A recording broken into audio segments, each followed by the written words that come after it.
chapter 18. And the first portion of this is verses 1 through 19. I have called this the Prelude to Battle. Again, it is so interesting to me the proportions of the materials we find in the Bible. We had 24 verses introducing Elijah. Now we have fully 19 leading up to the conflict on Mount Carmel. Well, the conflict on Mount Carmel, obviously, is the most important, and it does get about 35 verses. No, excuse me, 25 verses. But this material, introducing the conflict, setting it up, receives 19. This is what in Bible studies called the law of proportion. And the question to ask is, why does God and His inspired author give this much attention to this material? It must be significant. And so we ask ourselves, what is its significance? Why this material? I don't have a canned answer to it, but I have some suggestions as to what's going on here. We're getting a feeling for the situation. And a good author does build suspense as he lays out the situation that is before us, the readers. So what is the situation here? 3 years have gone by. And notice chapter 18, verse 1, after a long time, in the 3rd year, what? The word of the Lord came to Elijah. Yes, the God who speaks. Once again, emphasizing all through here that what's happening is not simply Elijah deciding how he's going to trouble Israel. No, Elijah is responding to what God is saying. Now, I've said to you before, it's very important that you see the difference between the prophet in the Bible and the prophet in the rest of the ancient Near East. In the rest of the ancient Near East, the prophet is a mouthpiece. The God, supposedly, seizes the prophet, and the prophet simply speaks these words. That's not the case here. What you have here is a dialogue. God does not possess prophets in the Bible. He fills them. So Elijah is one person, Elisha is another, but it's the same God filling both of them. And so, yes, Elijah hears a word from God, and the question is, what's Elijah going to do about it? This is not possession. Yes, he conveys what God wants to be conveyed. He communicates what God wants to be communicated, but he communicates it as a partner with God, as a dialogue partner with God. This is what God invites us to. He does not want to wipe out your personality. He does not want to make you into somebody else. He wants to use you, your particular shape. You say, well, I'm not a goblet, I'm something of an ugly mug. That's all right. God wants to take on the shape of an ugly mug as much as He does a goblet. But it's the one God. And He calls you and me, oh child, let me fill you with myself. Let me take on your particular characteristics. And let me bless the world with the same golden nectar that is poured out from the goblet as is poured out from the mug. Go present yourself to Ahab, and I will send rain on the land. So, Elijah went to present himself to Ahab. Now, wait a minute. He knows already what Obadiah is going to tell him a few verses later. Ahab has been looking for him, and Ahab doesn't have good ideas in mind for him. But God said it, so Elijah does it. I think of the book of Genesis.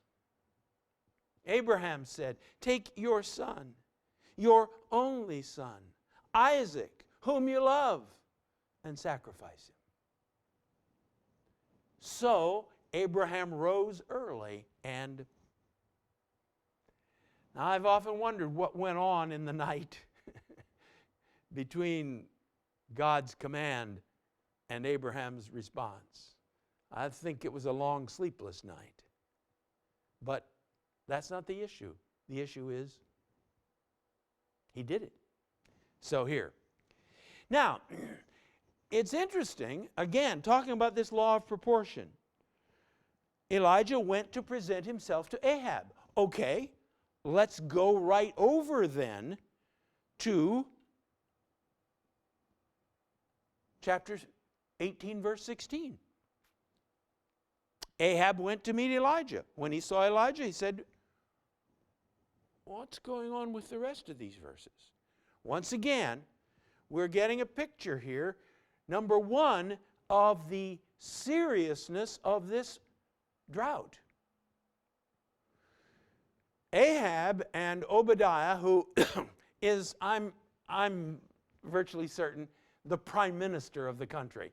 This term, palace administrator, or he is over the house.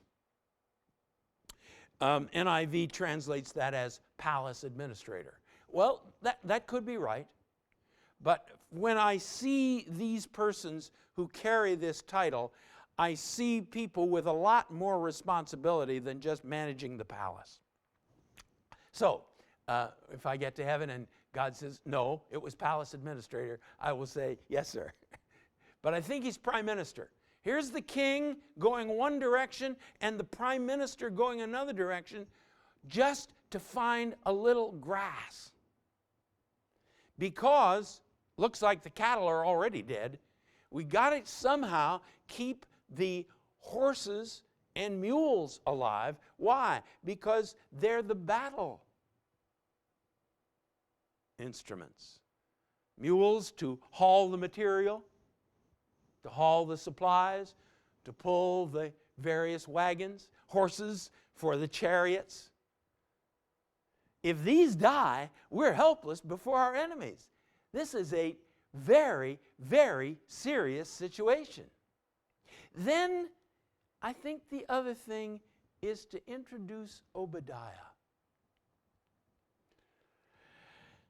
I always like to read the book of Ruth after I read the book of Judges, because I'm reminded that in the middle of that chaos, in the middle of that bloodshed, in the middle of that rampant disobedience, there were people who were faithful. There were people who were keeping the faith, who were going on. This is something that we learn later that Elijah had forgotten. "I'm the only one left, God." God says, "No, you're not. I've got 7,000 who are faithful." And Obadiah is one of those. Here, the prime minister of the country. He's not knuckling under to Baal. In fact, he has risked his life to protect 100 prophets of Yahweh from Jezebel's murderous plans. Yes, the drought is terrible. The situation is dire. But in the middle of it, there are those who have not lost the faith. There are not those who have knuckled under to the terrific power of this powerful queen. What does this say to you and me? Oh, there may be indeed times of dire, dire difficulties, such as those that we have experienced in 2020 and we hope will be alleviated in 2021. But the question is, What has this done to your faith and mine? Has it eroded it? Have we knuckled under to the despair around us? Or have we chosen, in the midst of it all, to stand firm? Obadiah, as far as we know, had not been given any signs from heaven that his faith was to be rewarded. He simply chose to be faithful. And that's the choice that stands before you and me. So, verse 7, as Obadiah was walking along, Elijah met him. Obadiah recognized him. He bowed down to the ground and said, "Is it really you, my lord Elijah?" "Yes," he replied. "Go tell your master Elijah is here." Obadiah says, "Oh, what have I ever done to you that you want to kill me?" Oh. What is Ahab's attitude toward Elijah? If he will kill the man who falsely reports that he's found Elijah, my goodness, what might he do to Elijah? Now, my question is, why is Obadiah concerned? He says, "I'll go tell my king, hey, I've found Elijah. He's right back there about 2 miles down the road. And you know what? He'll go to get you, and he'll find nothing." Why? Well, because you'll run away? No. Notice what he says. He says, verse 12, "I don't know where the Spirit of the Lord may carry you when I leave you." Isn't that interesting? It's not that Elijah will run away because he's scared. It's not that Elijah will change his mind. It is that Elijah is the servant of God, and God may do with Elijah anything he pleases at any time. Oh my. Oh my. Could that be said of you?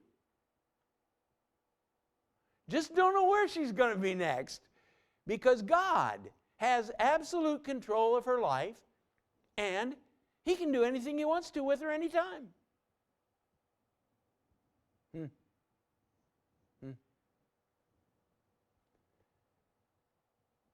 Obadiah has an understanding of God, doesn't he? You say, well, yeah, he understands that God can't be trusted. No, that's not it.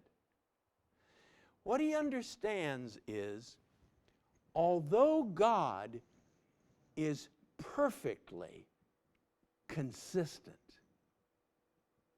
he will always do what is right. He will always do what is good. He will always do what is for our best. He's absolutely consistent. He is not predictable.